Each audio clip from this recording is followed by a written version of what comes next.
अब हम लोग जो है दो सदिशों का गुणनफल समझेंगे। Multiplication of two vectors. क्या जानना है? मल्टीप्लिकेशन ऑफ टू वेक्टर्स या प्रोडक्ट ऑफ टू वेक्टर्स। तो लिखिए, हेडिंग डालिए, मल्टीप्लिकेशन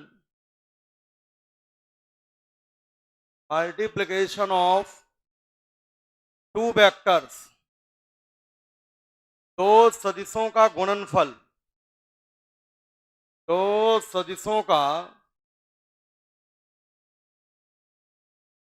गुणनफल,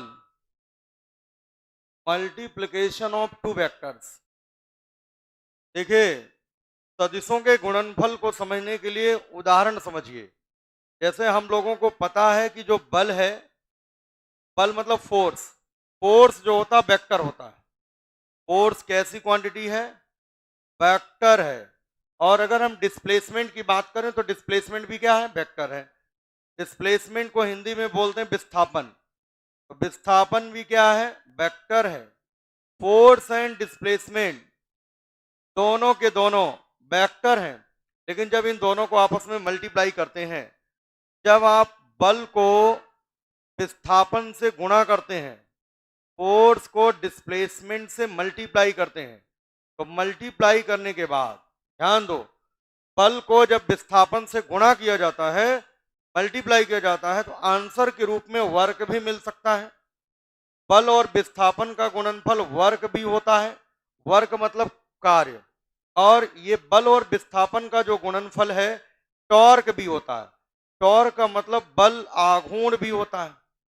जब हम लोग फोर्स को डिस्प्लेसमेंट से मल्टीप्लाई करते हैं, बल को विस्थापन से गुणा करते हैं, तो आंसर के रूप में, किसके रूप में? आंसर के रूप में वर्क भी मिल सकता है, आंसर के रूप में टॉर्क भी मिल सकता है। जब वर्क मिलेगा तो वर्क होता है स्केलर। क्या होता है? वर्क होता है स्केलर। ये वर्क जो होता है वो स्केलर होता है। ये जो वर्क निकला है वो स्केलर होता है। और जो टॉर्क होता है, ये जो टॉर्क आता है, ये होता है वेक्टर। और ये बल और विस्थापन दोनों थे कैसे? दोनों वेक्टर थे। वेक्टर को जब वेक्टर से मल्टीप्लाई किया जाएगा तो आंसर के रूप में स्केलर भी आ सकता है और आंसर के रूप में वेक्टर भी आ सकता है। मतलब ये जरूरी नहीं कि वेक्टर को वेक्टर से मल्टीप्लाई करो वेक्टर ही आए।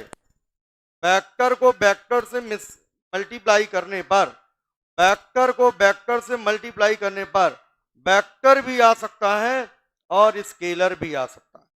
वेक्टर को वेक्टर से मल्टीप्लाई करने के बाद आंसर के रूप में वेक्टर भी आ सकता है और आंसर के रूप में स्केलर भी आ सकता है। इस प्रकार से हम कह सकते हैं मल्टीप्लिकेशन ऑफ टू वेक्टर्स, जो दो सदिशों का मल्टीप्लिकेशन है, वो दो तरीके का होता है। एक का नाम है स्केलर प्रोडक्ट, एक का नाम है स्केलर प्रोडक्ट और एक का नाम है वेक्टर प्रोडक्ट। स्केलर प्रोडक्ट क्या होता है?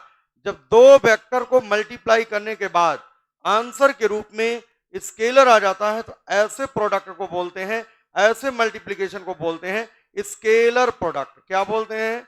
और जब दो वेक्टर्स को मल्टीप्लाई करने के बाद वेक्टर आ जाता है आंसर के रूप में, तो उसको हम लोग क्या बोलते हैं? Vector product. क्या बोलते हैं? Vector product. तो मल्टीप्लिकेशन ऑफ वेक्टर की बात